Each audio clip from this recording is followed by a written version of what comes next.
Good day, lords and ladies, and welcome to Skald against the Black Priory, a Cornish Let's Play series. I've been waiting a long time for this game to come out and to play it on my channel. It is a homage to iconic RPG and CRPG games from the 1990s, such as the original Baldur's Gate, and a whole host of other very famous titles. I'm in love with this game. This is the kind of setting I love to play in. It is a grim, dark, low magic fantasy setting with horror elements. This is my kind of jam. I really like this kind of thing. It's the kind of setting you don't see in a lot of games. I highly recommend you check out this title. It's made by one bloke, which is just basically an absolute incredible feat considering you see how much effort has gone into the game. Though I will give you a word of warning, this game is a hard game. It is a homage, as I said, to titles from the early 1990s. There's not a lot of hand-holding. There's not a lot of the modern sort of systems that you find in later titles, though, to be honest. It does a lot of them better, especially how it manages your party. In comparison to, say, Baldur's Gate 3, this game handles your party's abilities and skill usage outside of combat a lot better, in my honest opinion. The other thing to take note of before we start is that when you see this game, when you see my videos of this game up, you may think, oh, the graphics or it's not as clean or crisp as it could be. It's a bit hazy or smudgy. That is purely to do with YouTube. YouTube is not kind on this game when it comes to recording it. It has something to do with how it compresses the game, and it treats it really poorly as a result. Before we dive in, the only other thing I would say is that some people have commented on the graphical display for this game, like the actual font.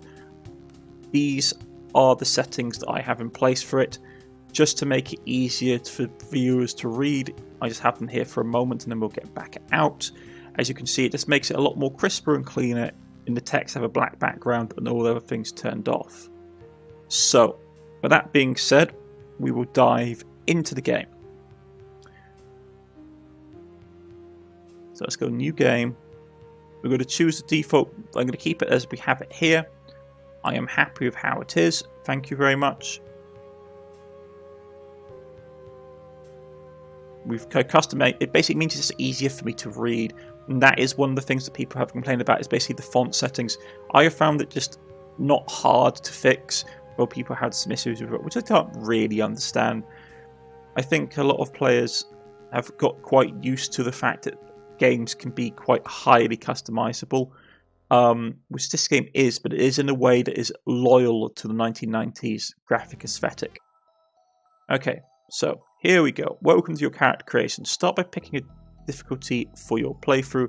Difficulty can be changed during play at any time. So we can go narrative, which is the easiest. Narrative mode is difficulty for players who would like to experience the game's story and setting with minimum focus on combat and grinding. As you can see here, difficulty affects enemy damage rerolls. This is basically working off a D6 system. So these modifiers affect the dice that the enemies be rolling, and it goes all the way up to hard, which is a hard mode. It's intended to offer the player challenging without feeling unfair dice rolls are slightly weighted in the opponent's favour, making them more deadly. So basically the enemy has bonuses to their rolls. I am going to basically go with normal. Normal is the game's intended difficulty setting. There are very limited artificial smoothing of certain dice rolls. So basically what you see is what you get. We get a little bit of rerolling, the enemy gets a little bit of an enemy gets rerolls, and everything else is disabled, which is a flat equal in my book, so let's go for it. Next, select class for your character. Classes define a character's role in the party by adding certain exclusive abilities. So we have stuff from like Arms Master, Battle Mages, Champions, which are like Paladins for those of you who play 5th edition. More like different kinds of mages. Magos is basically like a Magos is basically what we would count as a wizard or a mage in the modern context. It's basically the original spelling of the word Magos. You have Hierophants, It's basically a cleric. Hospitallers, which are basically think of them sort of like battle clerics, well armed and armoured. Then you have officers, which serves as an officer multiple through tactical skills, sort of a support character. Then you've got a range unit, which is nice. And you've got like a thief class. I think I'm going to go Arms Master.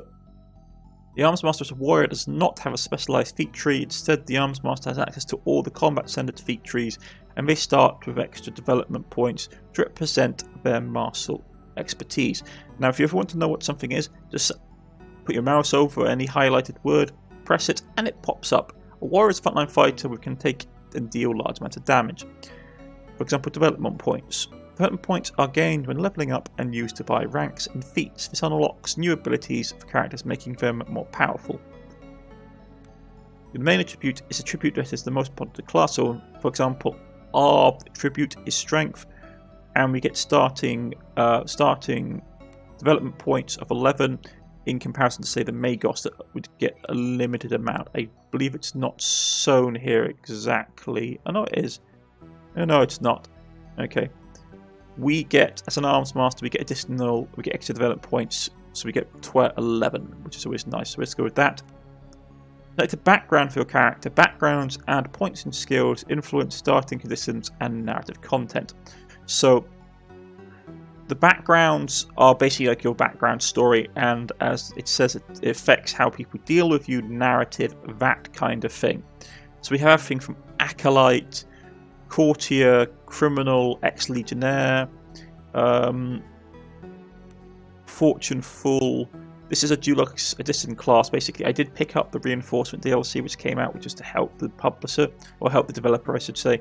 Had a couple of extra portraits, an extra class, and some bits and pieces. Okie dokie. So, what do we want to have?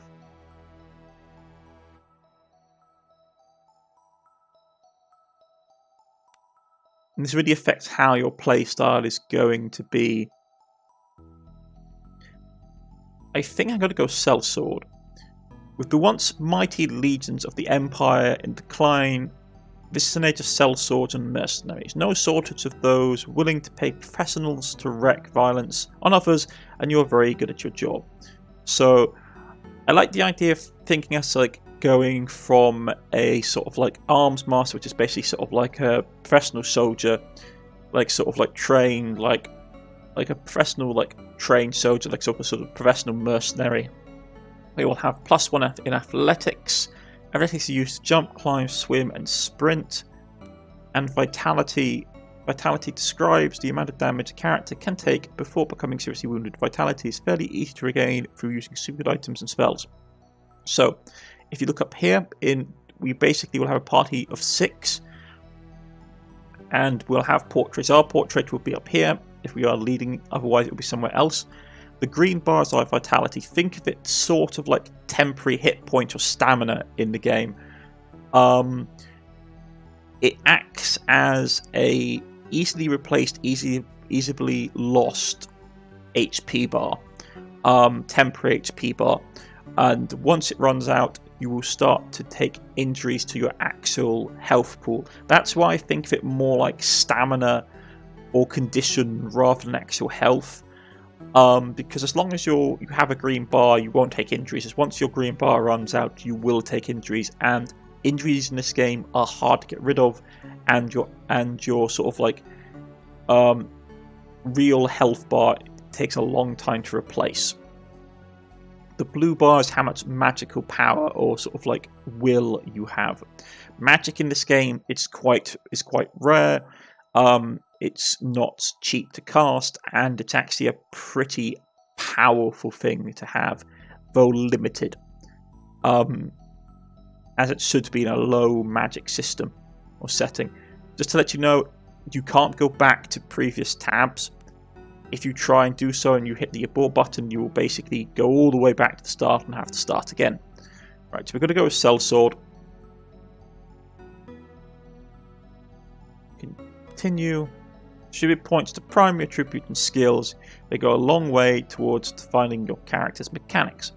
Okay, strength is our primary focus for us. We're going to boost it up all the way up to 4, which means that it affects stuff like athletics, melee damage, melee to hit, and that kind of thing. So as you can see here, as we toggle it on and off, our melee damage goes up to 4, melee hit goes up to hit is +5 on the dice roll. This is what these stats mean here. And the secondary stats, you can see it's our vitality, which is basically describes the amount of damage a character can take before becoming seriously wounded. Vitality is fairly easy to regain. Wounds is what they call the red bar. Wounds represent serious injuries to the character. Wounds are much harder to recover for characters, typically requiring bed rest. And then we have attunement, which is the blue bar. Describes the character's magical energy and determines how many spells can be cast. Attunement refills fully when a character rests in a camp. Note that different classes use different root abilities for attunement. So it is hard to get attunement back. There are mana potions in the game, for lack of a better word. But magic in this game is limited and dangerous, so please be aware of that. I think what I will do is I'm going to boost my athletics up to 7. Because, to be honest, I'm going to come out and say that I have tried to record this video before. It did not go well the first time. So I'm going to put athletics up to 7 because I think it's a nice round start for athletics. I will put... I should put some stuff into here first. I will put a point into fortitude to get us some more wounds and some more vitality. And we can either go presence, which basically attributes our like awareness, diplomacy, healing, and willpower, which is nice. Willpower is basically a way you can ability to withstand mind-affecting conditions from the course of spells. Toughness is basically withstand physical effects such as poison, disease, and dodge. The ability to avoid incoming attacks and other reflex-based dangers. I am fancying doing like a sword and board build myself. So I probably would go like with agility because basically it's the thing that increases dodge. But I do want to be able to do more than one thing. I like to play... When I play RPGs, I like to have characters that seem reasonable. So if I have been a mercenary and I'm a professional mercenary, being able to actually negotiate is important. So I'm going to boost up our presence, which gives us another point into awareness. I will boost up awareness because ability to notice small details and hidden things. Everyone always likes to find hidden stuff. I will boost up diplomacy. Boost up survival. Survival is used for foraging for food, navigating difficult overland terrain, and is also detrimental to characters' general knowledge of nature, which is always nice. So a bit of like survival stuff for being out in the wild is always a nice thing, I think. We've got 1 point left. We could put it into law. We could. I think what we're going to do is I think I'll go for diplomacy because it influences prices at merchants, and it makes sense if we are a mercenary that we were good at negotiating. So let's buff up diplomacy. And let's continue. So we have a fairly nice stats around across the board. Okay. These feats derived from your class distribute development points in them to gain benefits. So first things first, the thing that a lot of people didn't like, not a lot of people, and some people have complained about, is the fact that you can't plan your build in advance because you can't see what's there.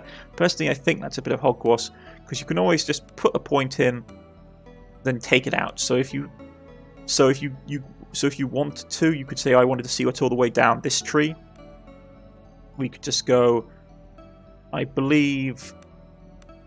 You can just go like this. Yeah, because as long as we can always take them out. So if we want to take them out here, it is limited ranks to distribution to ranks to distribute 4. Okay.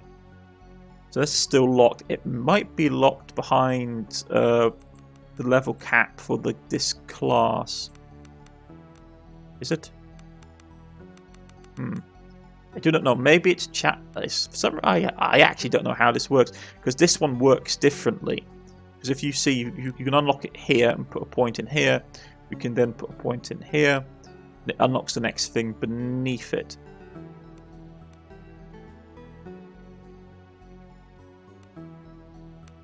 Yeah, so if we put a point in here.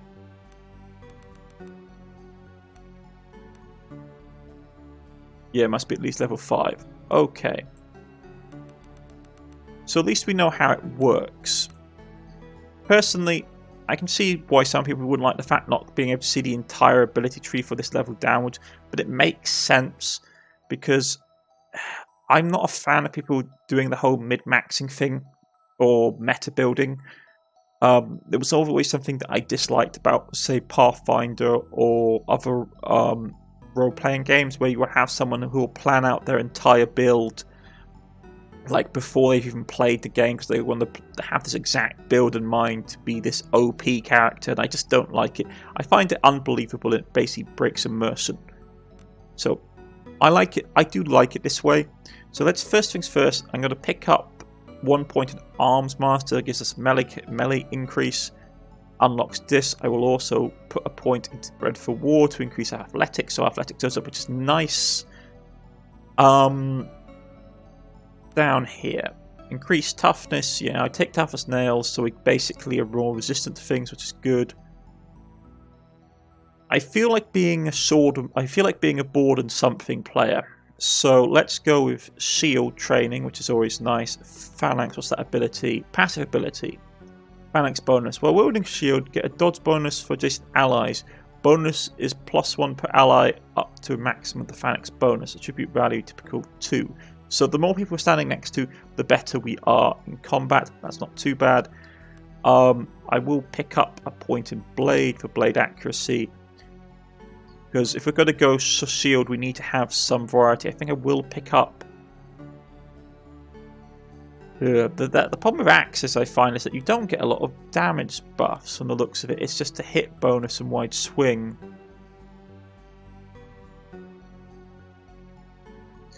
Until right at the end, while in comparison sword has a bunch of bonuses.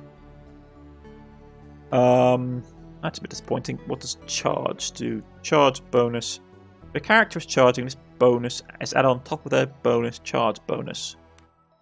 Moving at least 2 tiers in a straight line before performing an attack allows the character with melee weapon to perform a charge attack. Charge attacks add a bonus to the hit depending on how far they manage to move before attacking. Interesting.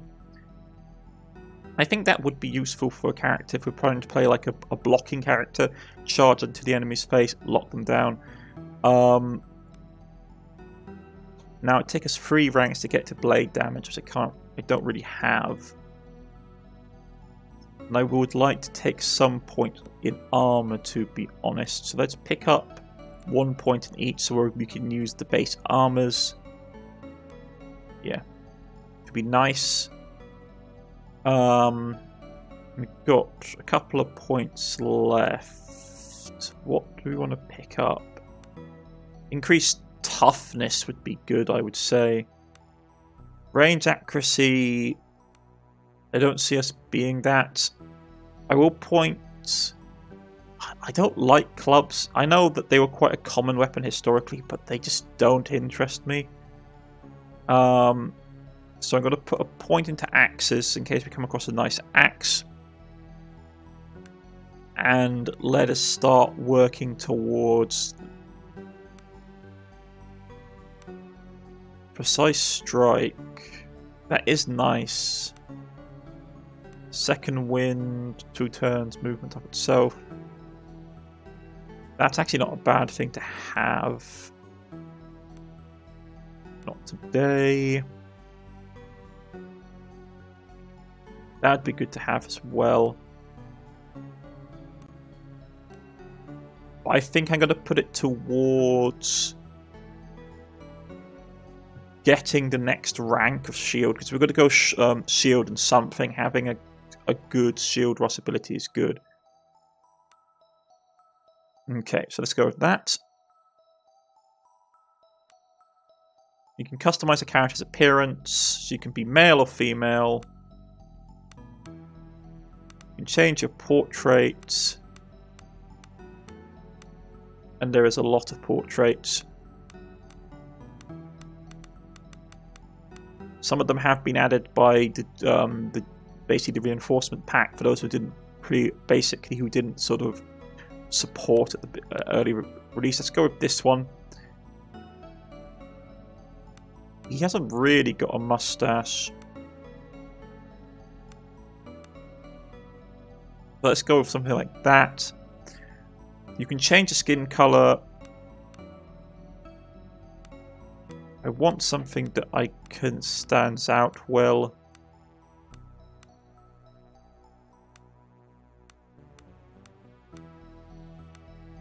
Is there a decent? I just don't like the bright green, to be honest.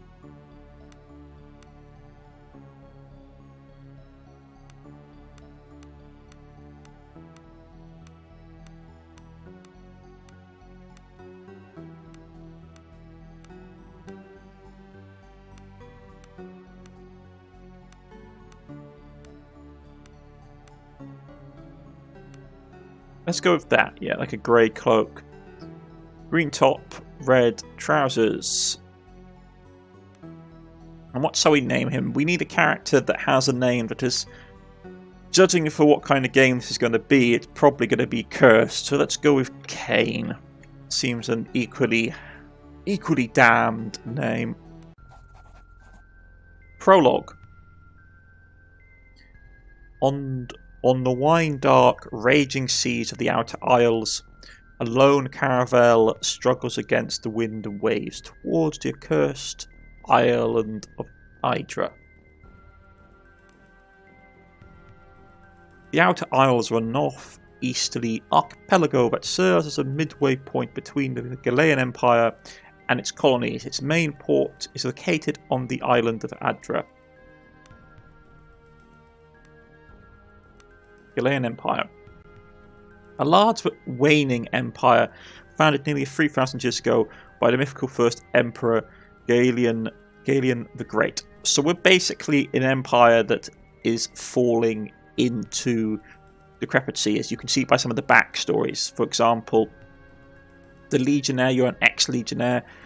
If you have that backstory, it mentions initially when you pick it up that you were basically sort of there's a lot of you guys floating about, and if you pick up like the mercenary backstory like we have, it mentions how with the decline in the Imperial army, mercenaries and sort of hired swords are becoming a lot more common.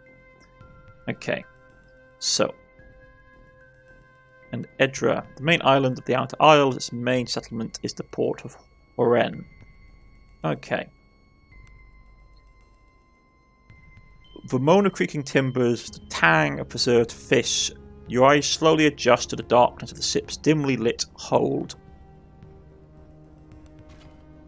Suddenly, something strikes the hull, and the ship rocks violently.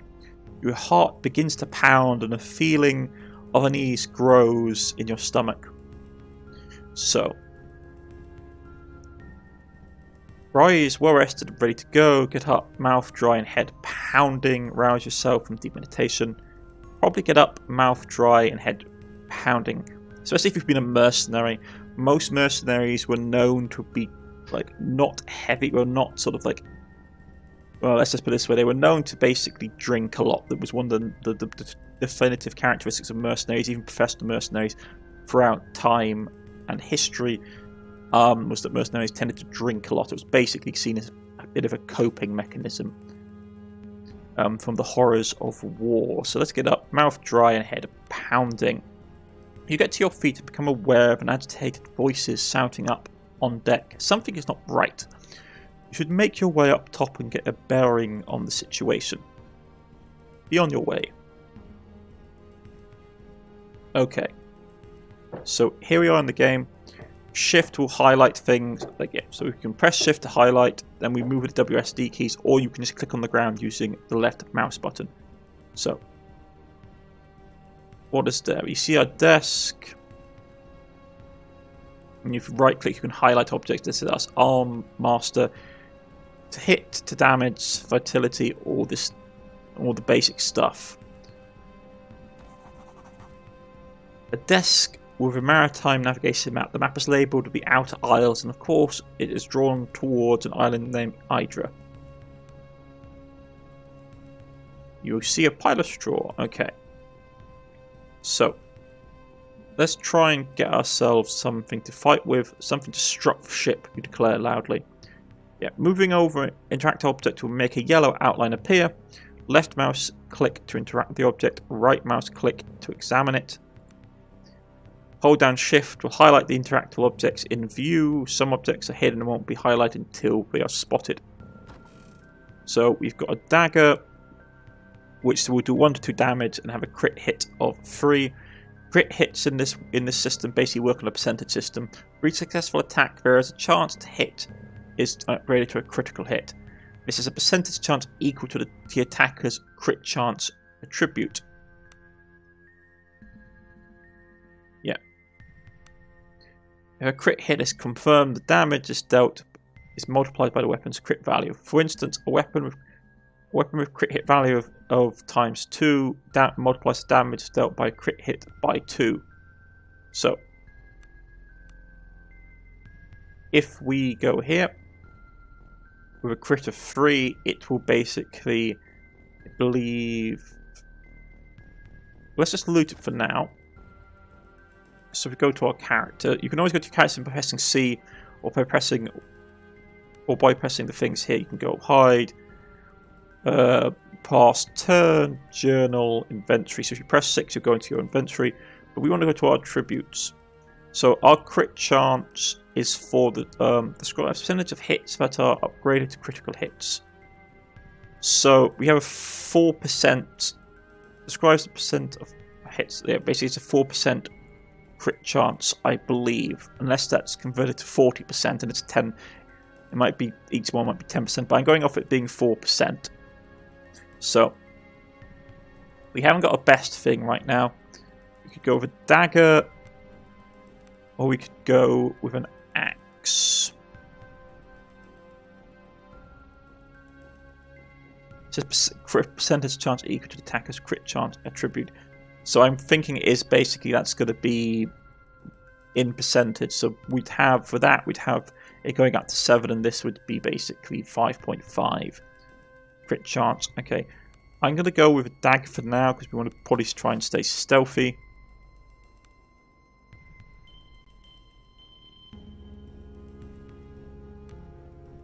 Yeah, okay. And we notice a door here and there's something on the other side. You're surprised you realise that this door has been locked from the outside. It doesn't budge. Perhaps you could slip the lock with a thin blade or something to smash it. So we could probably have smashed it with the club. Bit noisy. So I'm going to use a dagger instead. You slip the dagger through a gap in the door and lift the bar that was locking you in. The door creaks open. Fantastic. As the door swings open, you can clearly make out cries from the deck above. You should make haste. Right. If there is fighting, I probably want to go with the club because this does more raw damage. There's nothing hidden around here, is there? Okay. There's another chest. Now that's what I'm talking about. Yeah, better crit value, better damage. Bow, some arrows, and some items. So what do we have? We have a short sword, which is better than what we currently have, so we've got to equip that. We have a bow. I'm not great with archery, but I will equip it because it's always best to shoot at things before they can get to you. We have a breastplate. What's this? Soak. So basically it's damage soak. Okay, so it's soak 3 points of damage, but it will encumbrance. Encumbrance is a measure of how much your armor and equipment reduces your ability to act freely. Different item slots affect different skills. Armor effects dodge, stealth, and athletics. Headwear and helmets affect awareness. Gloves affect thievery. Footwear affects stealth. Examining the different attributes under the attribute tab to see if or how much they are being affected by the item. Okay, so let's equip the armor, which you can see going on the character, which is very nice. We can equip the helmet, which goes on. And then we have module achievement tonic, basically restores your magical power and health items. Fantastic. So nothing. It doesn't seem to be affecting us. Yeah. encumbrance, dodge, stealth, and athletics. Doesn't seem to be any penalties yet. Stealth, athletics, no. So we're fine still. Fantastic. So we're all ready to go and slay the evils of the world. You spotted something. You see nothing of interest, but that looks like blood to me. You stop dead as you narrowly avoid stepping in a rusty red puddle. The scent of blood fills your nostrils, and as you look around in the dim light of the hold, you realise someone or something fought for their lives here. The same moment the thought hits you, a hiss sounds from the shadows. You squint towards the shadow of a hunched, feral-looking form slowly slinking forwards. Tiny, disgustingly human-like hands, yellow fangs, and grotesque, dexterous pink tail leave no doubt of the creature's rodent nature. Though, as it emerges from the shadows, it becomes abundantly clear that what may have started life as a common ship rat has now grown into something that has no right to exist. A second hiss sounds behind you as the abomination lunges as the abominations lunge at you. Okay, in combat characters act in order of initiative. You can view the initiative order by using the initiative wedge on the left side of the screen, as you can see here. Mousing over the wedge makes it pop up. Note that mousing over the name will make the character's outline flash on the field. The wedge on the lower right side represents the character's action points. The yellow pips represent movement points, and the violet pip represents attacks. You can move a number of tiles each combat equal to the movement points and attacks. But spending attacks to move means you won't be able to attack that turn. This is a good way of moving extra far. Performing an attack will clear all the remaining movement points. In other words, attacking will end the character's turn in most cases, unless there's an ability or action that says otherwise. Pressing shift in combat brings up your tactical overlay and makes it easier to see the exact position of the characters and unyielding on the underlying grid. In the settings, you can toggle the tactical overlay to be always on during the player's turn.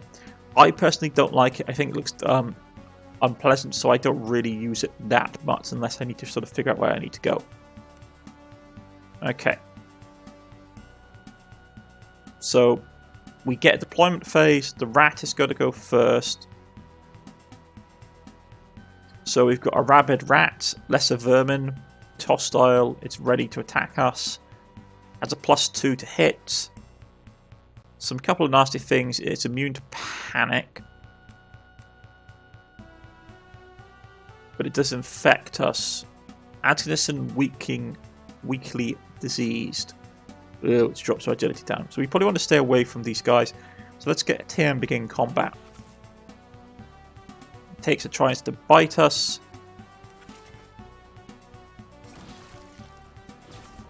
Oh, we got bitten anyway. We managed to hack the mouse or the rats to pieces. And we get XP points. But we're not looking great by the looks of it. What's wrong with our character? That's the journal. There are factions in the game that you haven't encountered yet. I won't spoil it. I haven't really seen it myself, so I don't want to basically go into it. We get the prologue. We waking up. He woke up on the ship here to find that something is wrong with the ship. Yeah, I need to investigate what's happening on the ship here. Okay, so what is wrong with our character? He's got the weakly diseased condition, so we need to heal it somehow. Okay. Not good. There's a chest. Potatoes.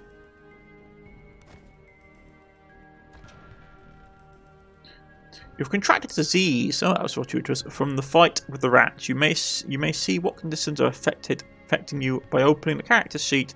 Click your portrait and press C to do so. Not all the conditions are negative. Negative conditions are often be cured by magic or rest. A disease can be cured by a potion. Pick up and equip the lantern to search the area. Some containers are hidden until your character spots them. So there we go, we pick up the lantern. Go to inventory, equip it. Which is always nice. Gives us a nice light effect. And let's see if we can find stuff. There is... what's this? Potion of Cure Disease. Fantastic. And something else. And some salt. Okay. Excellent. So let's chug this potion. By the way, you can adjust your inventory, I believe. Yeah. So by pressing free...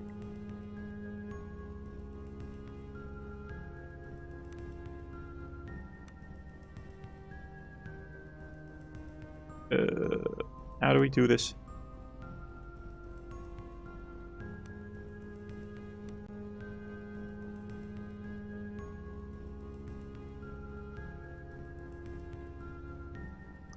That's not right. Okay. I just want to sort of drag and drop.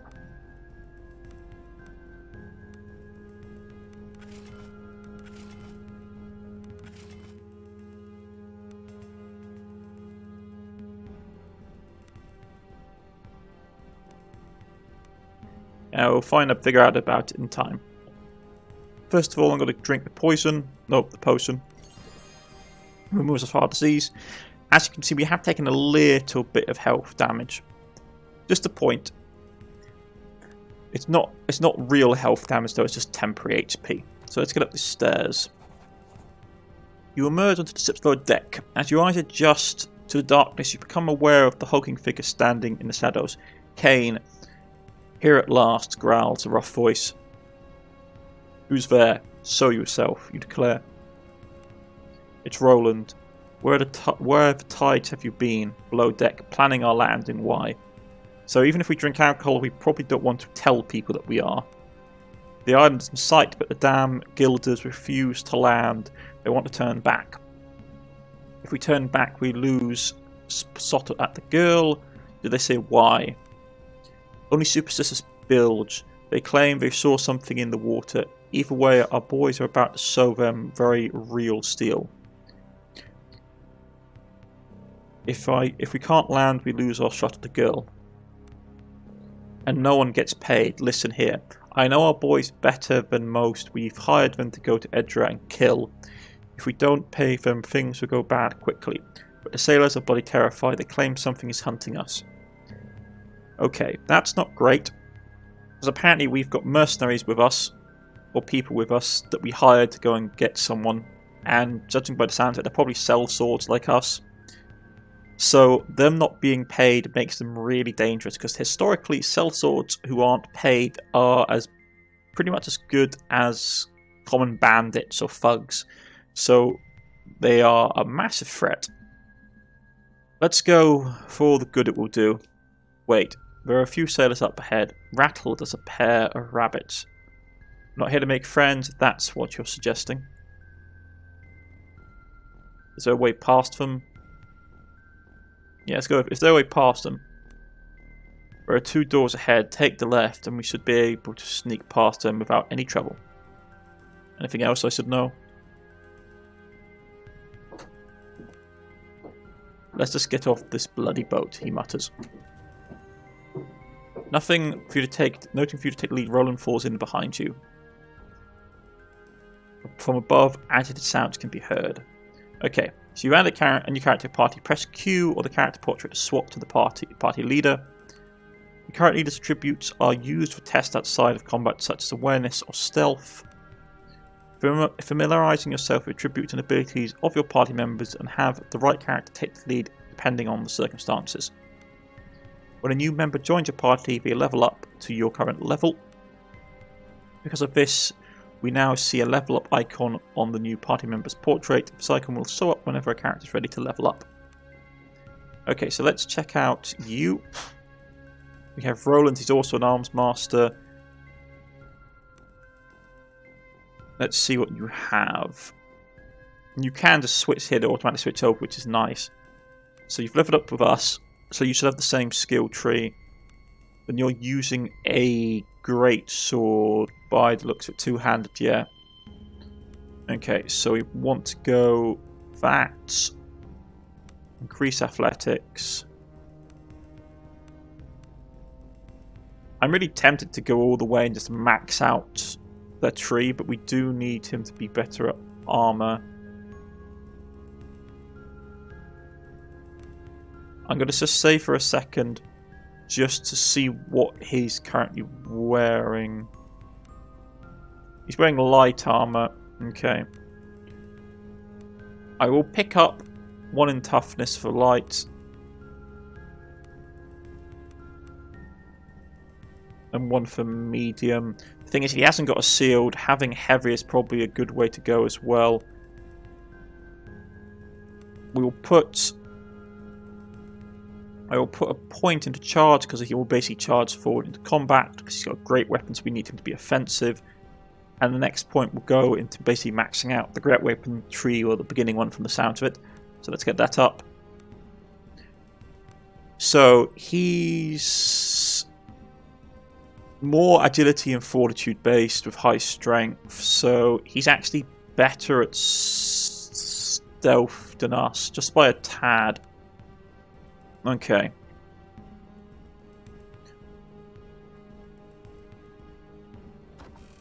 Some money and some picks. Nothing here. Some fish. Cook. I can't stand another meal of salted fish. There is a limit to how long a man can live on salt, potatoes, and purklin.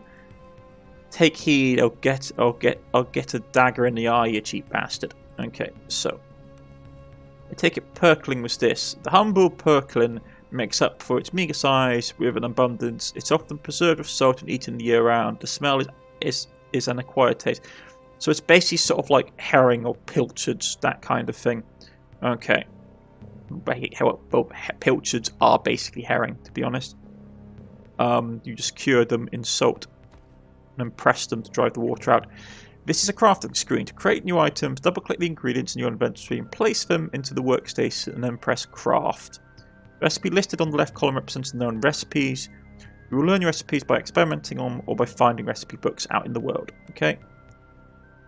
Recipes that are currently crafted are shown in green. Clicking on a green recipe will automatically add all the necessary ingredients to the workstation. Crafting depends on the crafting skill. Crafting a valid recipe is always succeed, but depending on the skill and recipe difficulty, there will be a chance of producing more than one item. Okay. So let's go salted fish. And we got a single ration. Okay. Food in this game is basically used when you rest and camp. Okay, so let's exit here. And he said that there was basically people off to the side.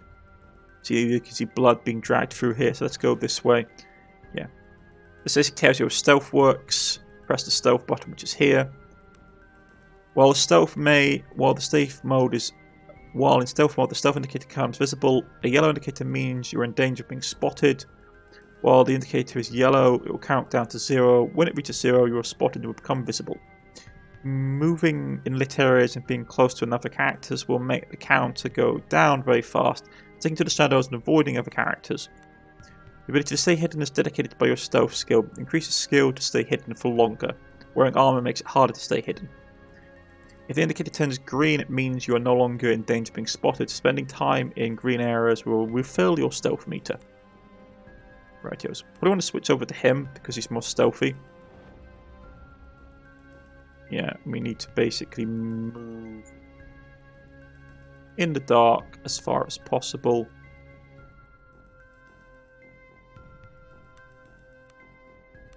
Let's get that up.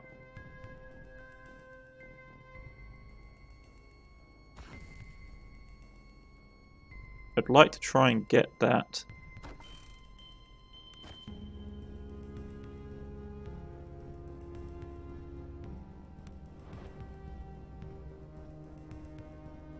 Okay, so we've managed to get past the guards. But I would like to know what's going on. So what is here? There's another... It's a bed. You cannot rest. Okay. Now we got spotted. The Aso stares at you wide and terrified.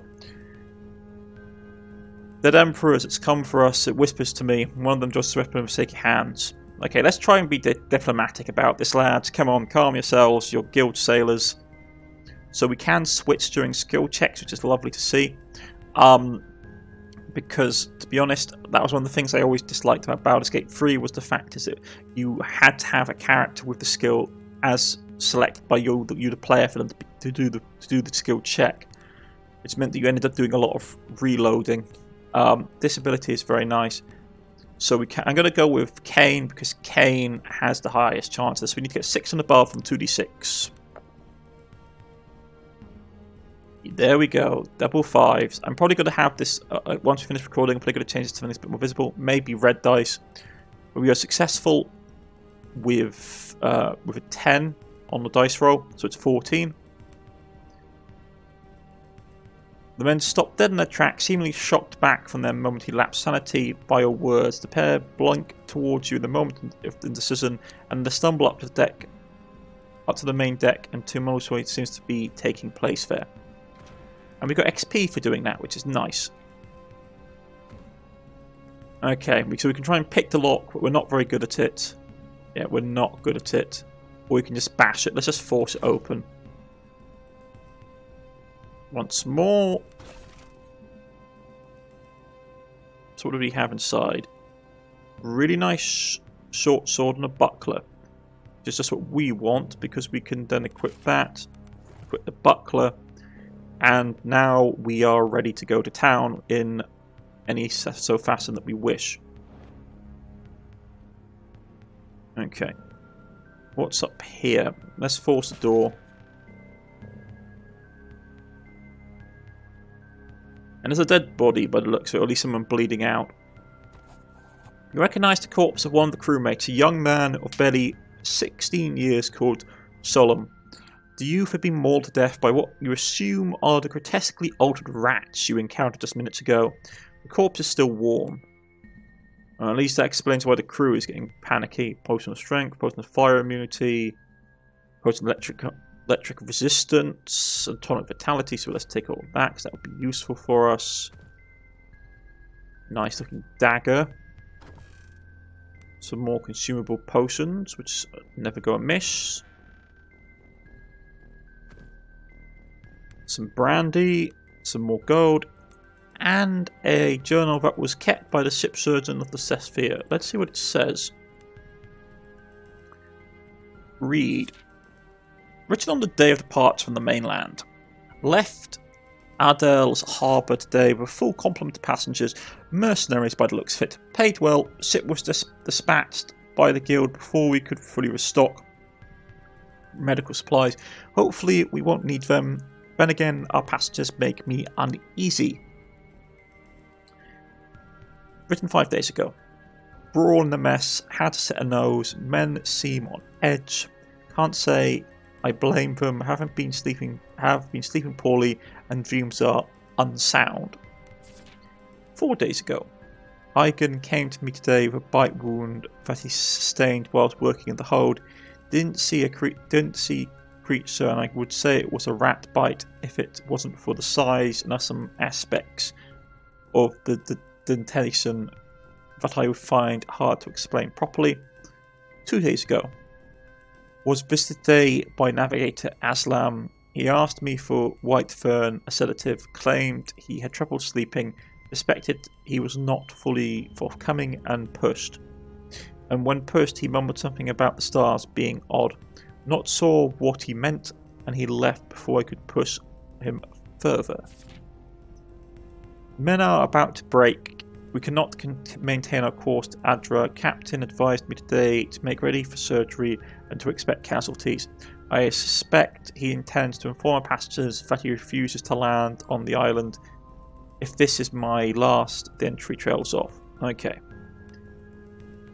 So it seems that they decided to not go to the island a while ago, and now this is the tipping point. Okay, so we better get up on deck. You emerge onto the deck and see two groups of men facing each other with weapons drawn.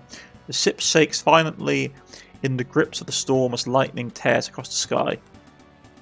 Amidst the din of the storm and their frantic arguments, You bellow for the attention of the assembled crewmen and mercenaries. Both the ship's captain and the leader of the mercenaries you hired, of course, a coarse thug of a man named Estavo, turn their heads to you. They look ready to use the unseated weapons in their hands at the slightest provocation. Address the ship's captain. I think that's what we're going to do, since we need to land on the island that we can see in the background. You direct your attention to the ship's captain. You know him to be a reasonable but suggestible man. At present, his usual placid eyes are wild with panic or anger. I paid you for passage to the shore, did I not? The captain lowers his weapon and speaks earnestly. The coast of Idra is cursed. We heard tales and assumed them grog-drenched rumours only. But there is something between us and the shore that will drag us all to a watery grave. What are you talking about? What have you seen? We must sail on to land and the girl. Let's go with that. What are you talking about? What have you seen? Naught but glimpses. My men have seen a shadow of something deep in the water stalking us. Nothing natural moves like that.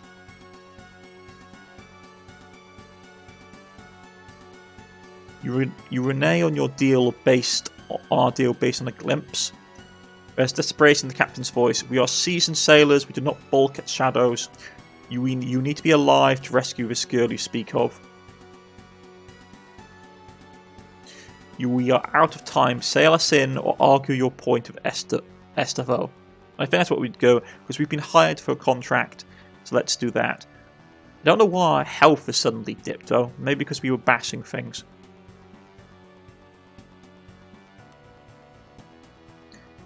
Estavo turns a steely gaze from you to the captain. Let me spell this out for you, Sea Dog. We are contracted to rescue the girl, but if you don't get us to shore, we'll gut you for free. The mercenaries you hired all shift their weight in anticipation of making good on their promise. Captain, he's right. Do what you are hired to do. Yeah. I think that's what we're going to have to do, to be honest, because we need to get to shore. And we're all hired swords and mercenaries, so it's not a good thing to go back to basically break a contract. Something changed in the captain's expression. He stands tall. I will not order my ship and my men to certain doom. We shall not get any closer to the coast while I have command. Let's try diplomacy. I believe you, but my contract with these men does not mention your survival. Let's try it. We just manage. We got a 6. Just managed to do it. A few of the ship's crew lower their weapons. The captain's eyes flirt between you and Estavos' murderous grin. He sees his blade and speaks softly, his voice barely audible over the snapping sails. So be it. May the deep have mercy. You gain 300 XP. Suddenly, huge, monstrous tentacles burst from the water around the ship. For a split second before the terror sets in, you wonder what Estavo must be thinking as the monstrosity looms over him. After reaching their full height, the tentacles curve inwards and smash into the ship. Some pierce straight through the deck, others snap the mast like they were matchsticks. You stand frozen in place. Through a haze of splintered wood and panicked screams, you notice Roland. He throws himself out of the way of a tentacle, but begins to fall overboard as the ship lurches once more. Let's try and grab Roland. It'd be good not to lose anybody we have. You dash towards the ship's fractured railing, dodging holes in the deck and wounded men beseeching you for help. Roland hangs by an arm from the side of the ship. Try and grab him. You lunge for Roland's arm, but he loses his grip and your fingers close around thin air. You missed him by an inch. He falls wordlessly downwards. You watch as he is swallowed by the raging sea. The ship is listing fatally and you see the great tentacles high above you, poised for a coup de grace. Abandoned ship. As you jump, you hear the terrible rendering of wood giving into flesh. The impact of the water winds you. The waves pummel you down. The currents beseech you to go deeper, ever deeper. Peaceful blackness envelops you. and you sink into the gloom.